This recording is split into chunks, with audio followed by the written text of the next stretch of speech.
Jangan disebutkan nama dan identitas ya Mbak dalam percakapan ini, karena percakapan ini saya naikkan dalam konten YouTube. Gimana sampean Mbak? Assalamualaikum warahmatullahi wabarakatuh. Waalaikumsalam warahmatullahi wabarakatuh. Rosana Sandro Selamat dan Mbak malam, Juli. Codau. Gimana? Gimana ya? Bentar, saya tak mengatur nafas. Lah sampean habis lapo? Tumpak-tumpakan ta ya apa? Lho, boten. Oh, mboten. Lah pripun lho kok ambekan dawa? Baru Lah, niki mikir mau apa sing tadi kula omongke ngoten lho. bahasa Ini Indonesia loh, Mas. Mbak. Nanti Ya. apa penonton saya dari Amerika bingung. Oke. Pripun gimana ini? Saya harus seperti apa ini? Ini kan pertamanya ya, saya kan dari dulu ya, dari saya merintis mau kerja dari kecil kan memang sudah kerja sendiri ya, nggak tergantung sama orang tua. Nah, prinsip ini kan sudah saya terapkan ke anak-anak saya ya Mas ya. Siap. Nah, kan udah sekolah udah besar kan, anak yang pertama saya yang cowok ini kan udah kerja. Dulunya kerja ke Jakarta. Itu udah kerja sekian lama nggak pernah aku musik. Kalau dia butuh bantuan ya saya bantu kayak gitu kan. Nah, karena orang udah tahu kan gimana watak anaknya, nggak bisa nabung, nggak masalah kan, namanya juga masih muda kan, nggak tahu, belum kepikiran lah. Kayak gitu. Nah, suatu hari kan dia minta kayak gimana ya, dia minta saran atau saran tapi kayak sekalian bantuan kayak gitu kan, kalau mau join kerja sama temennya. Nah, saya kan bukan rundingnya sama adik saya, gimana ini baiknya kita bantu apa enggak. Nah, kalau joinan kita sebaiknya nggak usah lah, kayak gitu kan adik bilang gitu. Nah, terus aku kasih tahu ke anakku, kalau kamu mau buka usaha ya buka usaha sendiri. Kita bantu modal sedikit, kamu juga, tapi kamu juga ada uang simpanan sendiri buat itu, ya, buat buka usaha, bukan semuanya dari orang tua kayak gitu ya Mas ya. Nah, beliau nggak mau, pengennya sama temennya, sama Suina sama temennya kayak gitu. Tapi aku nggak ngizinin ya, kalau mau kerja aja terus, kamu simpen uang dulu. Kamu harus punya tabungan yang kamu kira-kira udah cukup lah buat buka usaha. Kalau sama temennya aku nggak ngizinin lagi, Kak bilang gitu kan. Tapi dia bilang iya saja. Tapi setelahnya kan udah nggak, yang pasti sudah saya kasih tahu seperti itu.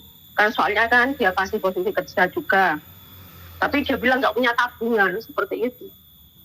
Nah, setelah itu sekian lama kan udah biasa kan kerja gimana, dia bilang baik-baik lah. Saya nggak tahu-tahu Kak, tetangga saya bilang punya hutang, katanya anak punya dulu. Karena nggak tahu masalahnya, kayak gitu kan. Soalnya kan anakku dari dulu udah tak kasih tahu, nggak boleh join ke temennya. Kalau buka usaha sendiri.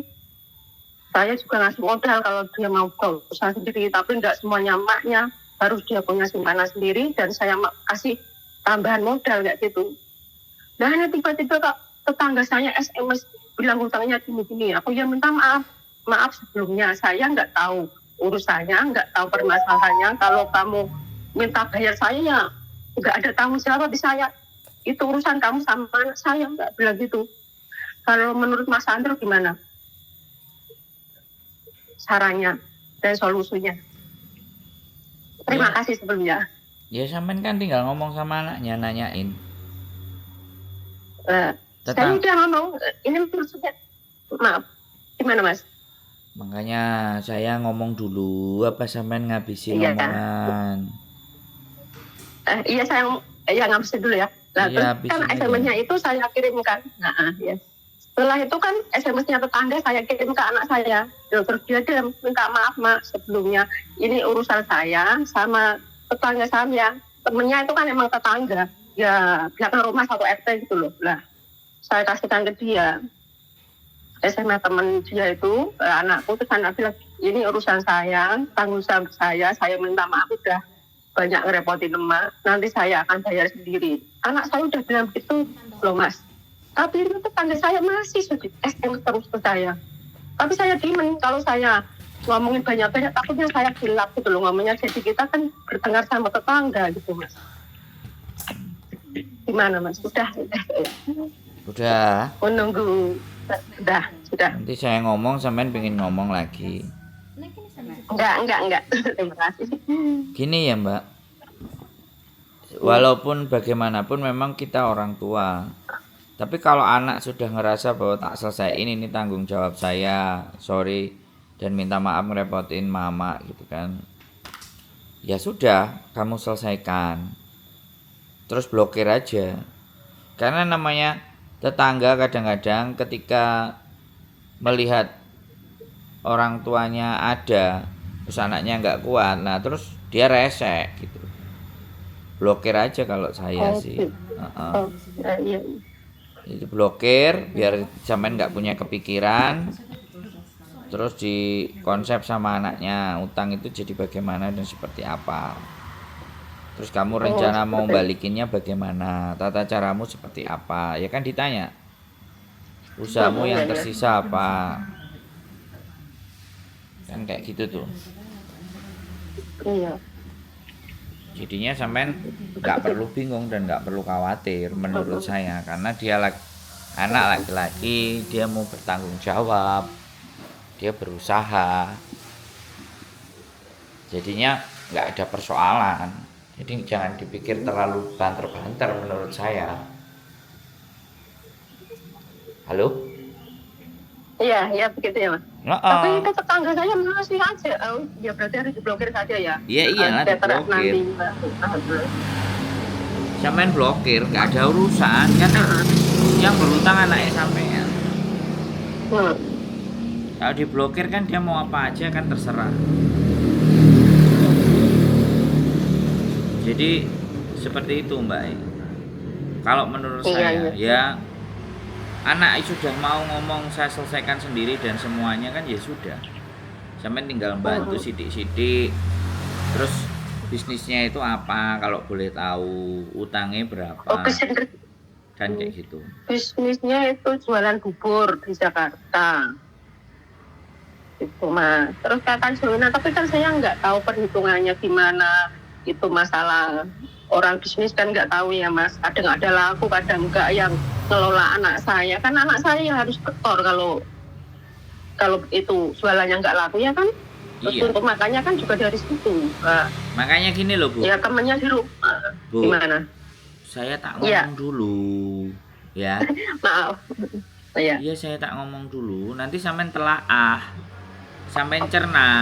Jadi jangan sampean melampiaskan emosinya ke saya gara-gara tetangganya nagih ke sampean. Itu kan ndak jalur gitu loh. Yang mau kita bicarakan itu kan solusi. Iya. Bukan cuman ngeluh, tapi kan solusinya piye kan gitu tuh. Makanya kita bahas solusi ya. Jangan bahas dibaleni lagi anak saya nerima kerugian gini-gini. Namanya bisnis dan usaha itu nggak mungkin terus untung kan gitu. Selalu ada nilai kerugian lah. Kerugiannya sudah diprediksi apa belum? Kalau kerugiannya bagaimana? Nah sampean itu berkomunikasi sama anak, tanyain ceritanya, kejadianmu seperti apa, terus bagaimana hitungan bisnisnya kalian, boleh nggak kamu ceritain, sekedar hanya tahu kan kayak gitu tuh. Kalau cuma jualan bubur dan terus bisnis itu berapa sih? Ngabisin nggak 5 juta, 10 juta kan enggak, ya kan? Makanya sampean harus detail, sampean harus nanya ke anak sampean, bisnisnya piye, yo opo, ya kan? Kalau perlu sampean, anak sampean sama anak tonggo tadi, sing berbisnis tadi itu berbicara bertiga. Coba ceritakan ke saya. Kalian bisnis modalnya berapa, seperti apa. Tapi ingat ya, saya tidak mau membayar utangnya, tapi itu bagian dari kalian bersepakat untuk berbisnis gitu loh. Dan tolong ini bapakmu tetangga misalnya si A Bapakmu nggak usah WA saya, nggak perlu WA saya. Walaupun saya orang tuanya, saya bukan tidak berani bertanggung jawab. Ini urusan bisnis, ini urusan kalian berdua, nggak harus melibatkan orang tua masing-masing. Kalian sudah pada dewasa, kan kayak gitu tuh. Gitu ya. Iya, Iya, sampean kan, harus ngomong sama mereka berdua yang berbisnis. Biar sampean itu tahu alurnya, duduk persoalannya, duduk masalahnya. Jadi bijaksana gitu loh. Kalau sampean ngomong sama mereka berdua. Iya. Ya, terus sampean Terima rekam. kasih. Seperti itu. Nah, terus sampean rekam supaya jadi bukti. Kalau sampean rekam, sampean berbicara sama mereka, sampean rekam, otomatis kan sampean tahu ceritanya dari si A, si B itu kayak gimana. Mereka berdua deal-dealannya itu bagaimana. Bisa dipahami nggak? Ya, paham. Nah, kalau dua-duanya deal-dealannya seperti apa, bagaimana, sampean kan bisa berpikir dan sampean punya rekaman. Jadi suatu ketika anak sampean disalahkan, sampean berbicara dengan mereka berdua itu bisa menjadi barang bukti. Oh, iya seperti itu ya. Loh, coba sampean pikir. Benar ini, benar. Iya, coba sampean pikir. Benar, Mas.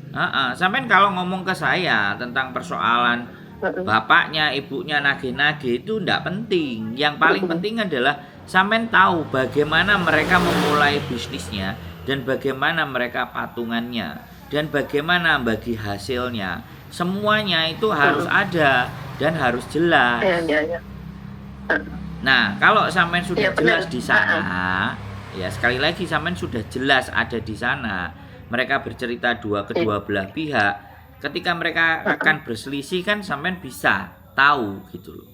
Jadi jangan juga berpikir anak sampean yang paling benar, anak tetangga yang salah, anak sampean yang paling rugi, anak tetangga yang untung. Enggak begitu. Itu enggak bijak. Iya. Tapi bagaimana kalian berbisnisnya? Coba terangkan sama saya. Dan apa yang sudah terjadi? Dan ketika sudah terjadi, kegagalannya di mana? Nah, itu baru orang tua bijak. Inilah yang saya cari-cari solusinya. Terima kasih. Nanti kan saya mau cuti, Mas. Nanti kalau mereka datang ke rumah kan bisa saya ketemukan anak saya sama mereka. Nah, kan di situ bisa ngomongin langsung gitu. Ya wis, monggo Ya kan? terserah. Saya sudah ngasih gambaran ya. Ini bukan tentang berapa nilainya, tapi tentang bagaimana persahabatan, bagaimana saling percaya. Dan di situ yang sampean harus cerita sama mereka dan harus didik sama mereka satu sama yang lain. Bukan duit 1 juta, 2 juta, 4 juta, 5 juta. Tapi ketika kalian memulai bisnis, perhitungannya itu bagaimana?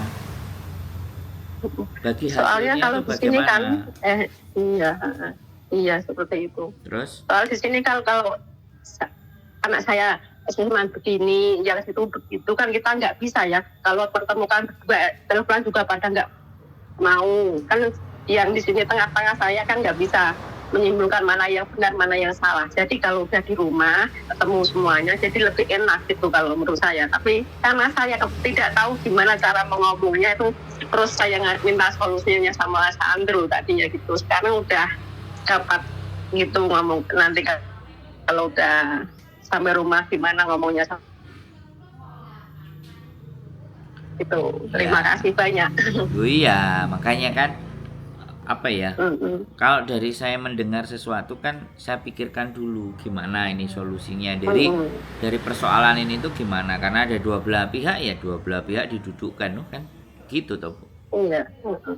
Iya betul Mas, makanya saya cari solusi sama orang yang lebih luas pengalamannya gitu loh. Sebenarnya enggak. Lihat Mas Sandro. Sebenarnya enggak. Pengalaman kan? Sebenarnya enggak juga sih Bu. Cuman kembali lagi nih, kalau nanya ke keluarga ya pasti keluarga pun belum tentu kan. Nanya ke orang lain ya belum tentu orang lain yang punya cara berpikir yang benar, yang baik, malah kitanya nanti diojo-ojo hilang ini lah, nggak dapat solusi. Kalau nelpon ke saya kan ya sudah ya, saya bisa memberikan gambarannya seperti itu dalam sebuah persoalan. Iya. Karena melihat Soalnya sebuah kan, persoalan itu kadang ada yang memahami, ada yang enggak, ada yang bingung, ada yang panik, ada yang pusing, ada yang mules. Tapi ya sudah. Jadi kan seperti udah itu. sampai ini udah ketemu kan, harus bagaimana, harus seperti udah apa, ketemu harus solusinya. kayak gimana. Iya. Dan nomor tetangga yang bleset bilangin aja, mohon dimaafkan dengan kalimat yang bagus, mohon dimaafkan. Jadi saya karena yang berbisnis anakmu dan anakku, biarlah mereka yang menyelesaikan. Saya tidak akan membantu urusan mereka bagaimana mengawali, ya. Mohon dimaafkan ya untuk sementara waktu agar saya konsentrasi, nggak kamu ganggu. Bukan berarti saya nggak bertanggung jawab. Saya justru akan berkomunikasi dengan anakmu dan anakku. Jadi tolong urusan ini ada arahnya dan ada di mana diselesaikannya. Jadi kamu jangan menekan saya. Mohon dimaafkan kalau saya blokir. Jadi kalimat seperti itu kan kalimat bijak. Iya. Jadi kalau makanya dia, saya nggak tak balas. nah kalau nggak dia balas, Mas, manusia, kemarin. iya, kalau nggak sampean balas, ya kan, sampean kan pasti kepikiran jenenge anak, ya kan. Iya. Sampean balas saja yang bijak, mohon maaf, dirimu tak blokir. Nanti tak selesaikan dulu urusan ini dengan anakmu dan anakku sendiri. Mohon dimaafkan untuk tidak dicampuri urusan ini. Terima kasih. Wassalamualaikum gitu ya. Sampean balas. Jadi kalau ini orang kan tua udah dapat solusi. Makanya nanti aku balas kayak gitu. Nah, kalau orang tuanya dia bijak, oh ya sudah dibales. Karena kalau nggak dibales mesti ngerecok, mesti ngoyeng, ngubet, gak karu-karuan ya. Ya begitulah karakter karakter orang kalau tidak bisa secara bijak. Saya di WA sampai double diganggu pikirannya kan seperti itu. Iya, ngomong nggak ada tonggo-tonggo liane emang kok mesti pastinya itu. Ya udah nggak ada Tapi masalah. Sekali lagi nggak ada persoalan dengan siapapun. Pulang ngomong dirasani mbok dirasani. Makanya kenapa Indonesia itu nggak maju-maju ya. Nenek wong sing maju itu mesti deret-eret. Nenek wong pingin merubah nasib iki dumreng-mreng. Digair bahan rasan-rasan ya sudah, itu nggak perlu dibahas ya. Iya. Wis oke. Beres? Oke, terima kasih. Maaf pagi-pagi sudah ngerepotin Mas Andro sama Miss Yuli. Nggak apa-apa. Terima kasih solusinya. Udah tahu caranya ya, mudah-mudahan Alhamdulillah. semuanya bisa diselesaikan dengan baik tanpa ada keributan. Oke? Amin. Terima kasih. Semoga pada sehat semuanya ya Mas ya. Siap, Keluarganya baik. pada sukses. Siap. Terima kasih. Selamat pagi. Selamat pagi. Selamat sarapan Mas Andro, Miss Yuli. Siap. Oke. Assalamualaikum warahmatullahi wabarakatuh. Waalaikumsalam warahmatullahi wabarakatuh. Ya gimana anaknya? Ya orang tuanya bertanggung jawab. Tapi ya sudah. Apapun itu, keep stay tune my YouTube channel and see you next video. Bye bye.